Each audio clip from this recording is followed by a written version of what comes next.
Bonjour à tous, Africains, Africaines, Ivoiriens, Ivoiriennes, chers enfants d'Afrique, dispersés partout dans le monde et dans les Caraïbes, bonjour.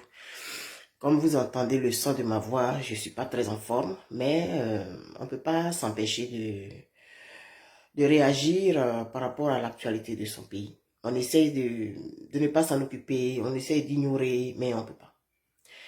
Cette courte vidéo est pour m'adresser à Charles Blé Goudé. Monsieur Bakongo est sorti faire une déclaration. Moi, pour ma part, ça n'engage que lui. Mais aujourd'hui, les gens sont en train d'encenser ce qu'il a dit par rapport à tes actions, par rapport à ce que tu as eu à dire concernant M. Alassane Ouattara. Si tu t'étais gardé de dire un certain nombre de choses, si tu t'étais gardé d'avoir certaines actions, ce qu'il est en train de dire aujourd'hui là, il y allait avoir des gens pour te défendre. Et comme je dis, ça n'engage que lui. Moi, je n'embarquerai pas dans ça. Moi, et bien en tant qu'individu, ce que M. Bakongo a dit là, ça m'insulte. J'ai entendu, puis j'ai fait vu et ignorer. Parce que un homme public, un homme politique qui se respecte, ne dit pas des choses comme ça. Si ce n'est pour discréditer un individu et amener ceux qui sont dans le même, je vais dire, du même côté que lui, ou bien douter de la personne et la livrer à la vindicte populaire.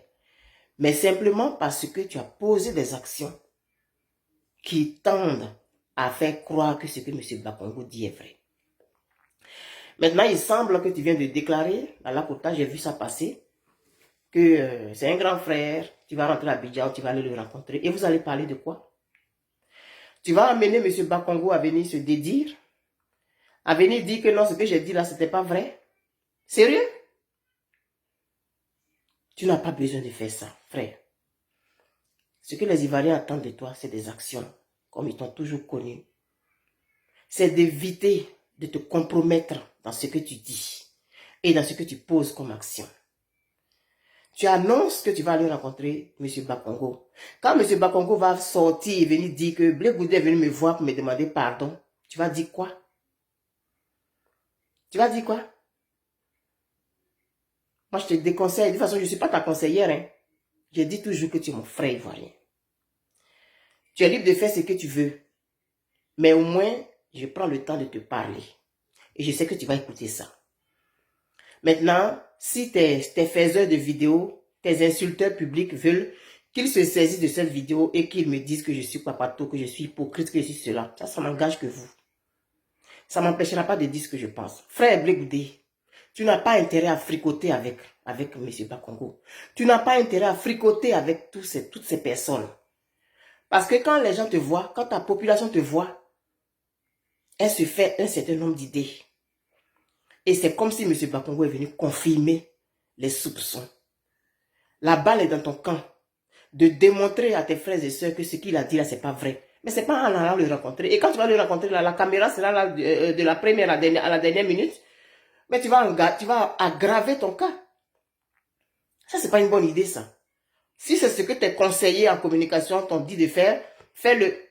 Mais moi, Eben Boilé, voilà ce que je te dis. Ne fais pas cette erreur. Ça va être une grave erreur. C'est comme si tu vois quelqu'un, un monsieur, une dame entrer dans une chambre d'hôtel, faire au moins 1 heure de temps, et puis après ils viennent dire que non, on n'a rien fait, on est allé juste pour regarder la télévision ensemble. Qui va croire? La balle est dans ton camp, frère. Et quand on parle, tes faiseurs de vidéos sortent, puis ça saute dans tous les sens. Les gens t'encensent, les gens t'encouragent dans ce que tu fais. Parce que ce sont eux qui t'aiment, qui te poussent à commettre ce genre d'erreur. Alassane Ouattara, il n'est l'ami de personne. Ils sont dans une logique actuellement, te discréditer au maximum. Alors, si tu veux continuer à prêter le flanc, si tu veux continuer à être ce qu'ils disent, va le rencontrer. Et puis, vous allez sortir, vous allez faire votre comédie devant les caméras. Ah, on s'est parlé, on s'est compris. Et puis, ça va s'arrêter là. Frère, dans 1 mois, il va sortir encore avec un autre kata. Donc, si tu es malin là, tiens-toi très loin d'eux. C'est ce que tu aurais dû faire quand tu es venu. Rester dans ton coin. Aujourd'hui, on est le 28 avril 2024. Fais-en ce que tu veux.